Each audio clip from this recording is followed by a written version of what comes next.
گر خرد کامل شود انسان نمی بیند زیان. بدترین دشمن چه باشد آدمی را جز زبان. گرگه ها درنده اند تکلیفشان روشن، ولی وای از آن گرگی که پنهان است در ذات شبان. قبل از آن که دلبرنجانی کلامت را بسنج، قبل از آن که دلبرنجانی کلامت را بسنج. تیر رفته بر نمی گردد به آغوش کمان.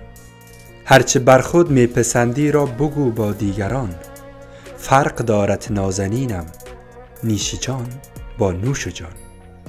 گر دلی را بشکنی تعریف حالت این شود، گر دلی را بشکنی تعریف حالت این شود. همچو مرغی که قفس باشد برایش آسمان. نزد خالق با منیت منم هرگز نکن، نزد خالق با منیت منم هرگز نکن. ما کجاییم نقطه در ناکجای کهکشان.